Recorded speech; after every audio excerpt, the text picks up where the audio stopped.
I mean, then you end up having Jake Tappers trying to tap dance around that. We were, we knew, but we didn't know because we were shielded. Okay, we got it. Everybody knew. Everybody's trying to protect their own I never saw anything about anything. Really? Stop it. So yesterday, Jake Tapper, to his credit, went on Megyn Kelly. Oh, no. And that took some guts. Yeah. And he got his feet held to the fire with her. Yeah, this isn't even the entirety of what she did to him on her show yesterday. Good. But it's, 2 minutes and 40 seconds worth of beatdown, surgical removal of his testicles? Yeah, that's good stuff. I did ask Joe Biden to be transparent about his health records in an interview in 2020. I did ask him about the fact that voters thought that he was not transparent at all. No. He promised you that he would be transparent about his health records, and then he wasn't. And when you sat with him again, at all. including 1 month after the Jackie Walorski thing, you didn't ask him about it. You didn't follow up on the fact that he was falling up the stairs. Pause it for just a sec. And keep in mind, the Jackie Walorski thing is the one where's Jackie? Yeah. Where's Jackie? She's dead. That's where she is. She's been dead for a pretty long time at this point. It wasn't like it happened 5 minutes ago. No. She's been dead. You should know that, and you're looking for her in the audience. It was like a month or so, right? And, I mean, it was a while. Yeah, it was a while.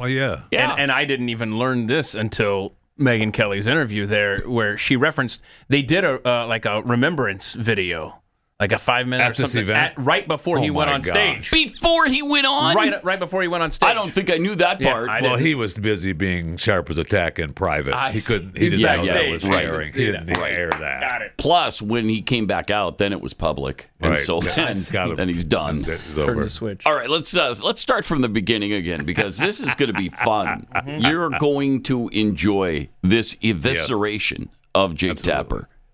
I did ask Joe Biden to be transparent about his health records in an interview in 2020. I did ask him about the fact that voters thought that he was not transparent at all. No. He promised you that he would be transparent about his health records, and then he wasn't. And when you sat with him again, at all. including 1 month after the Jackie Walorski thing, you didn't ask him about it. You didn't follow up on the fact that he was falling up the stairs, that he was losing his train of thought regularly, that he was slurring, that he was incomprehensible, that he was getting lost on the White House lawn. You sat right across from him and you asked none of that, notwithstanding the fact that he had promised you he would be fully transparent about his health issues. You know as well as I do that there's a way of, you can say, hey, there's this poll on your age, or you could say, you just forgot that Jackie Walorski was dead. You asked where she was moments after watching a videotape tribute to her. You lowered the flags at the White House after she died.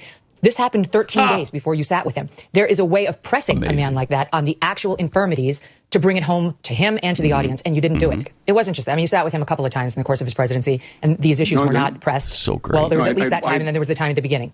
And but separate and apart from that, you covered the Biden's presidency. No. Let me just finish my point. You covered the Biden presidency.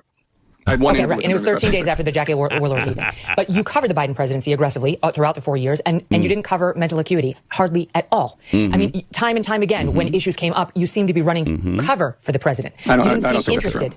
Do you want to apologize to Lara Trump now? I've already apologized to her. I called her months ago. I feel angry because she was right. And not only did you not allow her to make her comments, but you seemed to try to humiliate her. You had a hostility toward the position, but she was totally right. And then you lectured her on how she was in no position to diagnose cognitive decline, which you guys do at length, including on page 4 of your book. You describe at length his cognitive decline, which is all she tried to do with you. But you had such a visceral reaction to her. Joe Biden has been saying stupid things for decades.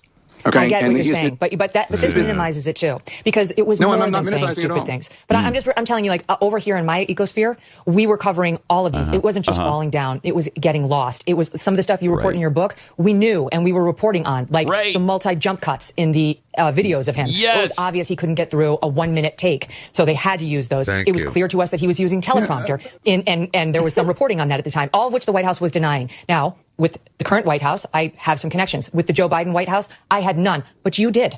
You did. And so while you've been in Washington 30 years, Jake, you and CNN have White House connections, but there was no effort, none to get to the bottom of this. And now for you guys to write this book like there was a cover-up, it's like there was a cover-up and there was an attempted cover-up. It could only ever work if you My gosh. Those were the highlights from the conversation. He was carried out of that interview on a stretcher. Yeah. And I don't know that he'll ever recover from that. He's still trying to recover. And he deserved every second of that. You know, I wanted to have him on here. She did what we wanted to do. She just did it. Absolutely. And you know what? That's not easy to do.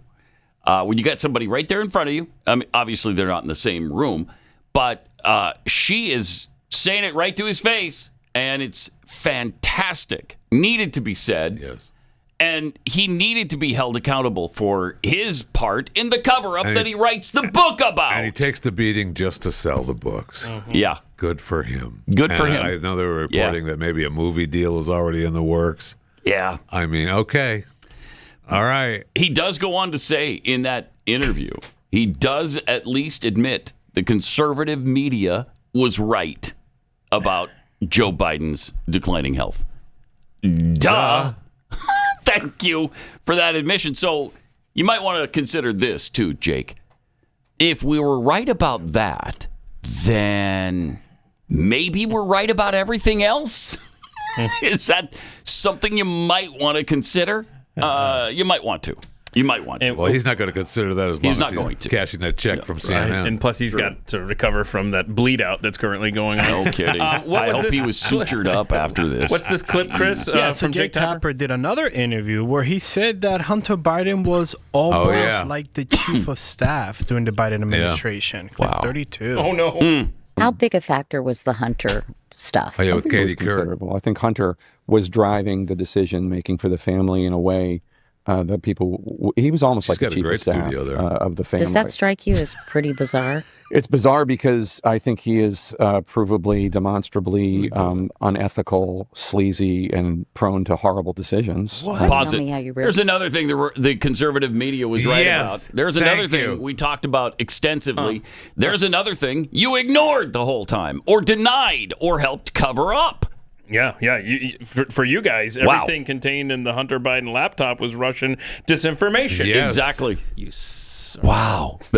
By the way, can you sense a little bit different feel in this particular interview than we just experienced? I don't know which one happened first. I'm not sure. There's no bandage around his midsection, so this one obviously was before. Yeah. But I think one common thread is that in every clip, his co-author hasn't said a word yet.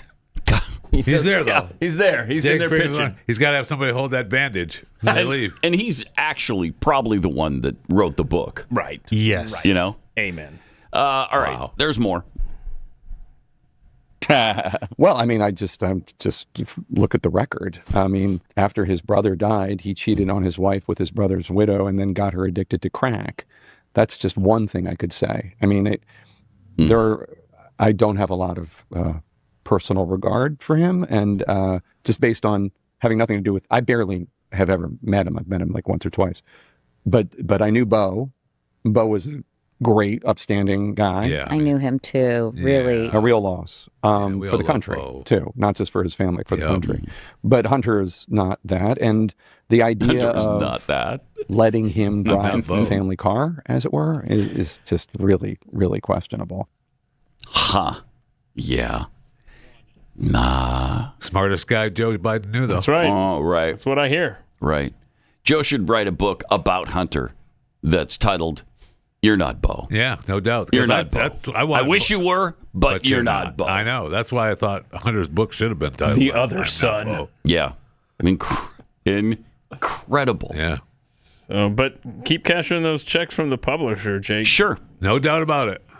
No doubt about it. Wow.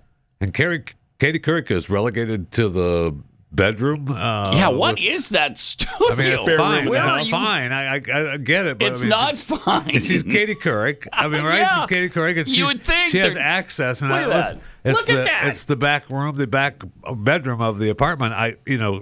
Katie, come on now. You've done better than that.